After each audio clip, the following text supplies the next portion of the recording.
I just returned from the Society of Decision Professionals conference, and I was blown away at the number of people who pulled me aside to talk about their aging parents.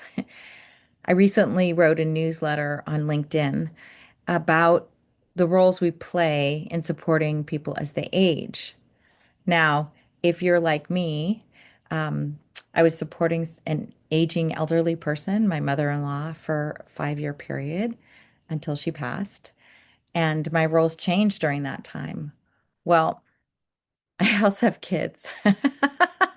And so these roles actually are kind of universal in how we support people in being decision makers, becoming decision makers. And so I just want to define these three roles for you, and just kind of add some just more information behind that experience so that maybe it will help you when you face a shifting role as you're when you're not the decision maker, somebody else is, but you need to support them.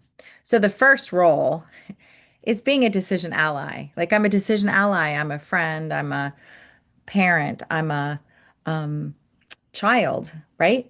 And I'm a decision ally to support somebody in making better decisions. And sometimes that's just calling out saying, should we get something to eat first?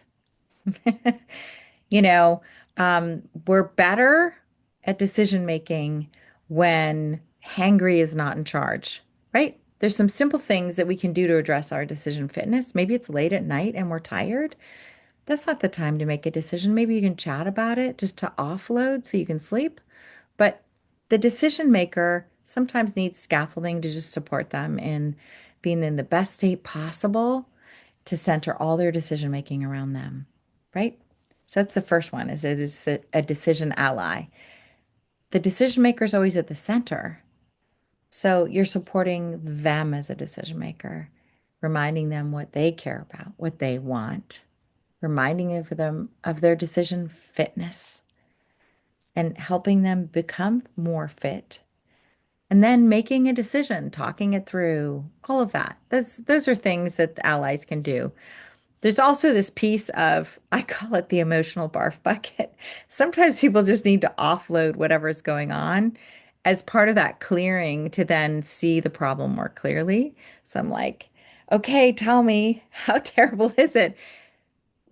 It's sometimes just part of people's process. So I just invite you to walk alongside people as an ally and recognize when you're in that position and of support and um, grounding for people. So that's one.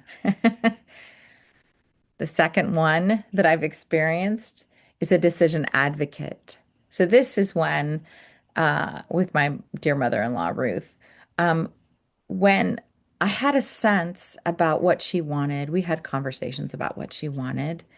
Um, and in reverse, if you're dealing with children, you have conversations about what they want. And those conversations can shift over time. I kept tapping back in with Ruth to make sure I just had a sense about what she wanted for her future based on how she was today, right? Not that if she was having a bad day and she's like, I can't take it anymore, but just kind of an overall, like on a good day, how does she feel? So that I could help embody what she values, so that I could be advocating for her in doctor's appointments. So at the beginning, it might be like she wants freedom, she wants to be able to go out, she wants to be able to do this. What can we do to support this? Towards the end, it was like she's telling me she's done going to the doctor. She's not interested anymore.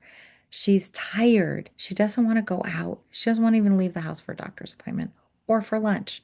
Like that her needs shifted and what she wanted shifted, and I got to help advocate for that. There were occasions when she would doze off during a doctor's appointment. So, so I would kind of nudge and keep that on track, advocating as if I'm embodying her values and what she wants, not necessarily what I want, right? And as children, it was easier because I was her daughter-in-law. As children, there's tangle there about, but I want this for my parent. And it's really coming to an understanding that you're going to advocate for them for what they want and be a voice.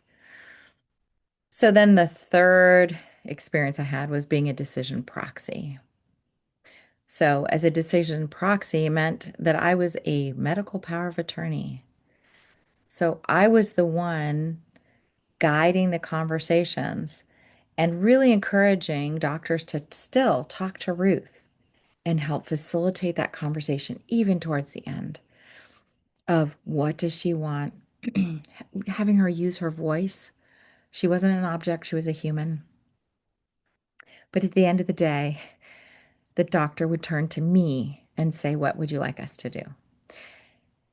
And that's because I was her power of attorney. She didn't have great judgment. She wasn't impaired. She didn't have dementia or anything like that. But things were just slower and harder, and her world was getting smaller, and that's okay. But just having that opportunity to walk with her made such a difference.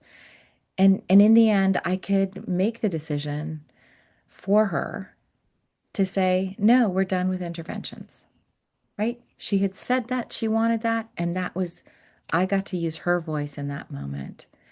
And yes, it was sad, but it was kind of wonderful to be able to, and a privilege to be able to walk through life, through the end of life with somebody and with my kids from the beginning of life, from being the decision maker to the decision proxy, to the decision advocate, to the decision ally, right?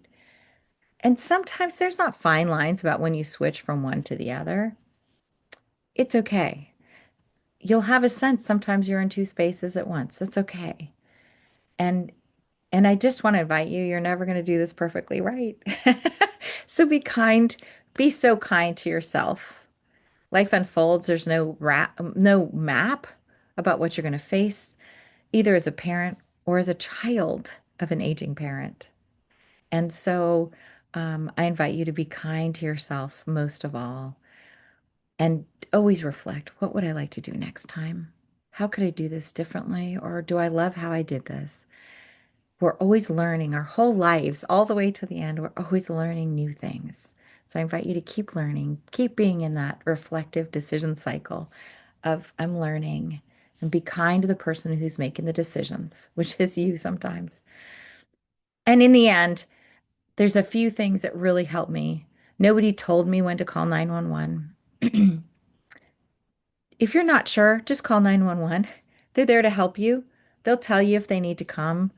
They'll show up. They'll tell you, oh, we're fine. We're not fine. Every single time I called 911 and I was like, ah, should I call? I called them.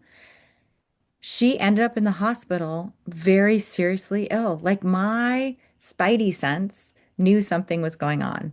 And so I just trusted it. And those people at emergency services are just, all they want to do is help you. So just if you're not sure, call. For anybody of any age, just call. They're there, the dispatcher's there to help you, and they're going to walk you through what you need to do. Number two, in the state of Washington, which is where I live, there's something called a POLST. I can't remember what it stands for.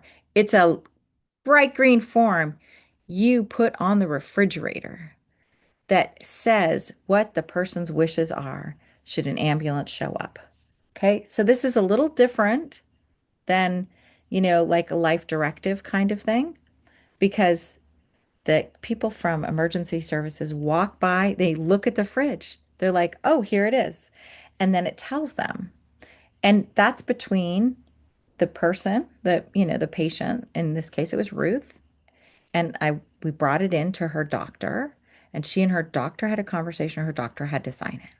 So it says things like there's three levels, like save my life, do minimum interventions. So they might give you oxygen. They're not going to ventilate you. And if your heart is stopped or you're not breathing, they're not going to put you on a ventilator. They're not going to resuscitate you. The third level is do not resuscitate.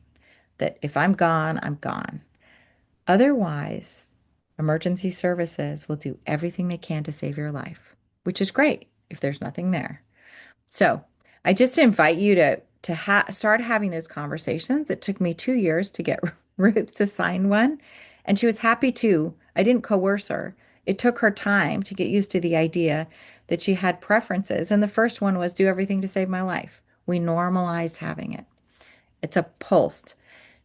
P is in Paul, O is in Oscar, L is in Lion. I can't remember what that one is. S is in Sam, T as in Tom. That's what it's called in Washington. You can Google it wherever you are in the world, and your thing will know what the equivalent is where you are. And there are forms you can download or you can get them at the doctor's office. So I just invite you to think through some of these things and have those conversations. It may feel hard, but it's actually kind of beautiful to have a conversation with somebody about what they care about, what they want, what they're excited about, whether they're little or aging, to just help embody what they want to support a decision maker. Anyway, I hope this helped. My name's Amy Day. I have a nonprofit called clarityforaction.org. And we teach leaders to be great decisions. People, and I say those are people who are leading their lives.